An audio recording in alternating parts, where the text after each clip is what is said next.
So this is the last lecture of our course, the last lecture of the semester, and I'll admit to you that it is, for me, a bittersweet event. I hope that you have all enjoyed this as much as I have. What I want to do here pretty briefly is to recall the variety of lectures that you've watched in this unit and to tie them together a bit thematically, and then to close with a brief note on atheism. So indigenous traditions are, as I've said, a diverse group, one that includes the traditions and practices of generally small-scale tribal communities from all over the world. These tribal communities tend to associate their spirituality very closely with the earth, with the land on which they live, with the community itself as a cohesive and spiritually responsive and vital group, and with oral modes of knowing. So while the rituals and specific cultural forms vary from community to community, indigenous traditions tend to offer to the modern world a vision of reality that is more interconnected, physically and spiritually, than the reality generally assumed by the post-Enlightenment communities of the so-called West. For this reason and for others, modern communities, contemporary spiritual practitioners, have often found that indigenous traditions offer a wealth of knowledge and resources that can imbue their own lives with a greater sense of meaning and a more localized sense of value. So you saw with both Michael Sun and with Katie Wilson that that contemporary communities are, in some ways mining the traditions of the past for spiritually useful tools as we approach the future and try to heal and live through the present. And both responded to questions of authenticity, questions of cultural appropriation, and these are difficult questions. These are people who have worked for decades within this field, and they don't have easy answers. So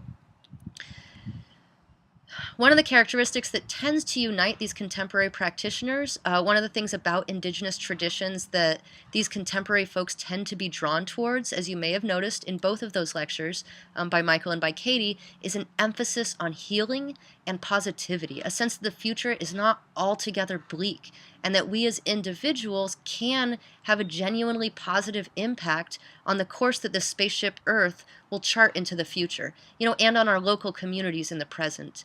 And the world is hard. Life in the world can seem, at times to be defeating.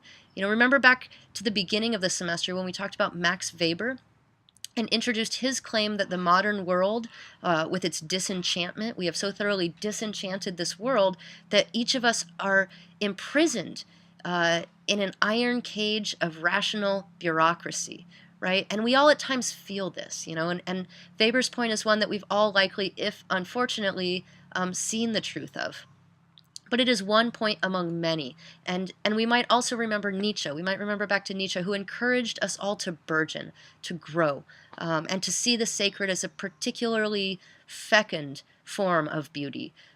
We have choices, and religion will impact our choices, personally and politically, whatever spiritual path or paths we choose to follow or not to follow. We do live in a world characterized not only by rationality, but also by the irrational, the metaphysical, the spiritual, or what, as we heard in that first unit again, what Tillich referred to as the depth dimension. Now, we can take this, the depth dimension, as kind of a path into our final point, our final topic. Recall that Prothero talks about atheism and agnosticism, and strictly speaking, the difference can be seen in the etymologies of the word. Atheism is without God, no God. Atheists say no God, so no God. Whereas agnosticism is without knowing. So while the atheist says there is no God, the agnostic says, hey, I don't know, and I'm not willing to commit one way or the other. And how he talked about how we, in a lot of ways, functionally recognize the difference between the two. And one of the things that he said was that, it turns in a large part on a question of attitude, and often turns on the question of fundamentalism. Now, this fundamentalism, which appears in each and every religious tradition we've encountered to a greater or lesser extent, there are fundamentalists everywhere. Even though in the contemporary American context we might most closely associate fundamentalism with Christianity and Islam, this fundamentalism also appears in the context of atheism in terms of what Prothero refers to as the angry atheist point of view. And fundamentalists tend to say that, my mode is right, it is fundamentally right, it is absolutely right, and you're all wrong because of that. You're all wrong. And so that's where the inability to communicate across faith lines becomes, I think, a political problem. Now, according to this model, this sort of fundamentalist atheist model, not all atheists are fundamentalists, but there is a movement within atheism that is, and I want to address that before I turn to the other side. According to this model, the scientific worldview is ostensibly objective, and more so, the values that the scientific worldview stands on or rests on, without being able to prove, because as values, such things aren't in the realm of proof, right? Those values are at times themselves championed as though they are themselves objective, pressing, and irrefutable. So that sensory input is the only proof of truth, and reproducibility is the measure of that truth. Now we know that this is not true for many religious or spiritual folks. They would claim otherwise. Or if it is true, it is true of one mode of living and knowing. An important one, yes, but not the only mode, not all modes of knowing and of living that we experience. But if one takes them to be a complete vision, a complete set of values, the scientific worldview and the values it purports, right, then the cosmos that those values construct is one with no God, right? Not accessible to the senses. No overarching spiritual or metaphysical sense of meaning.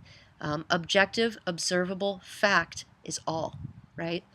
That staunch, or we might say fundamentalist, atheist viewpoint, it might be right. Who am I to say?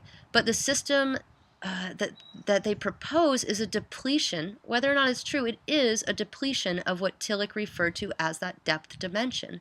The moral horizon here is built on what? What we share a moral horizon. This is true. We do this, right? And more or less, and often many of us in a community have separate moral horizons, and that often causes conflict, right? We can see this in the political issues raging through America right now. Conflicting moral horizons. But let's say that the scientific worldview is a moral horizon. It's based on what is our question, right? Curiosity and knowledge, that's cool, right? The self-preservation of the species, important. Progress, generally of a technological sort. Okay, very cool. I like telescopes and, my phone. I don't know if I like it, but it's useful, right? Or mercantile goods, maybe. There's plenty of people who are like, get while the getting's good. It's all about money, right? Even with an eye to futurity in terms of a legacy, right? Okay, often that's true. Money is the measure of value for many folks. Or pleasure. Pleasure can be it. Like, what I know about my senses is that they offer me a great range of opportunities for pleasure. So maybe that's the measure of value, right? The shared moral horizon that this worldview envisions can be comprised of one or of more or of others of these things. And again, maybe they're right? Maybe this viewpoint is right. It really comes down to the question of meaning and value. And that's what I want to, mostly highlight here. How you want to understand and manifest those things in your own life. And I'll close this by referring to a couple of thinkers who have addressed the question of atheism. And I'd like to start by saying that atheism really is not an easy stance. Folks who are like atheists, like decidedly atheists, it's a very bold stance, right?